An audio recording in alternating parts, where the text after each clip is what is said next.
કાર્યાલય અને ચૂંટણીના પ્રચાર પ્રસંગે આજથી શરૂઆત થાય છે. હું બધાને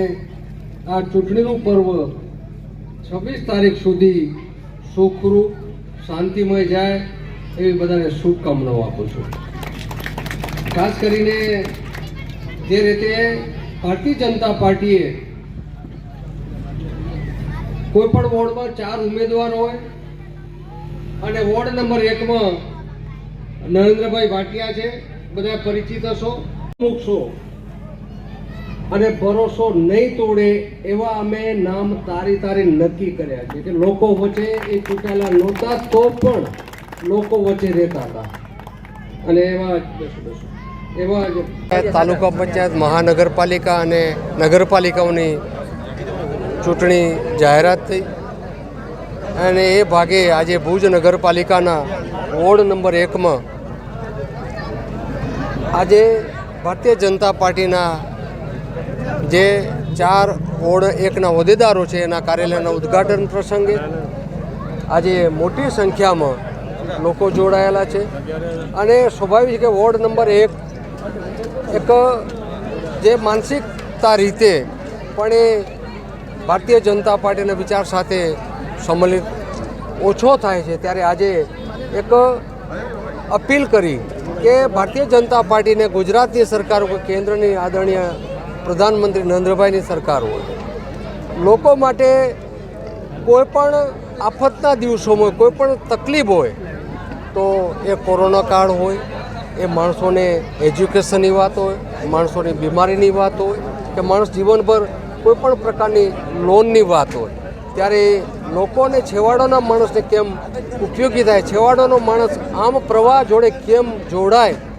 ત્યારે નરેન્દ્રભાઈ કે ગુજરાતની સરકાર ભૂપેન્દ્રભાઈ કે નરેન્દ્રભાઈ ક્યારે પણ જ્ઞાતિ જાતિ જોતા નથી. સ્વાભાવિક છે કે માણસનો અધિકાર છે, માણસને શિક્ષણ મળવું જોઈએ, માણસને શારીરિક તંદુરસ્તી હોવી જોઈએ, એને રોજગારી મળવી જોઈએ, એને સન્માનથી જીવવું જોઈએ. ત્યારે જે રીતે નરેન્દ્રભાઈએ 108 5 લાખ ગુજરાત સરકારને 5 લાખ કેન્દ્ર સરકાર, આયુષ્માનની વાત કરો તમે કે અનાજની વાત કરો તમે, કોરોનાની કાળમાં કે માણસ કમાઈ નહોતા શકતા, એક પ્રસંગે આ સરકારે છેવાડાના માણસને મદદરૂપ થવા માટે પ્રયત્ન કર્યો છે. સ્વાભાવિક છે માણસને સમજતા, માણસને વિચારતા જે સમય લાગે, પણ મને લાગે છે કે વોર્ડ નંબર 1 આવતા દિવસોમાં અમારા 4 જે ઉમેદવારો છે, કેન્ડિડેટ છે, એ લોકોને ગમતા ચહેરા છે.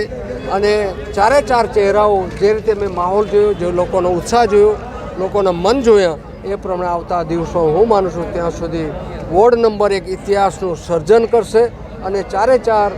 અમારા કાઉન્સિલરો ભારે બહુમતીથી ચૂંટાશે. બાપા, જે રીતે કાર્યાલયનું ઓપનિંગ થયું, આજે હજારોની સંખ્યા વોર્ડ નંબર 1માં આવી રહી, તો શું કહેશો?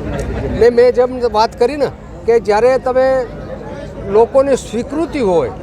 ત્યારે ઝાઝા માણસો ભેગા થતા હોય, અને ઘણી વખતે કાર્યાલયનું ઉદ્ઘાટન વખતે આટલી મોટી સંખ્યા બહુ ભાગ્યે જ બનતી હોય કે 25, 30, 50 લોકો જ આવતા હોય, પણ જ્યારે વોર્ડ 1માં આવી મોટી સંખ્યામાં ઉત્સાહભેર જોડાણી છે અને મન બનાવી લીધું છે કે આવતા વખતે વોર્ડ 1 કંઈક નવું કરવા જઈ રહ્યો છે એવા લોકોના મનમાં છે. અને જે રીતે કામ થયા છે ભારતીય જનતા પાર્ટીની નગરપાલિકા હોય કે એક પ્રતિનિધિત્વ કે મારું ભુજનું વિધાનસભામાં હોય, મેં ક્યારે પણ એક વિસ્તારવાદ, જ્ઞાતિવાદ કે આ વિસ્તારમાંથી મત નથી મળ્યા, આવું ક્યારે નથી જોયું. કે માણસનો જે અધિકાર છે, માણસનો જે હક છે, એ આપવા માટે ભારતીય જનતા પાર્ટીના ક્યારેય પાછી પાની નથી.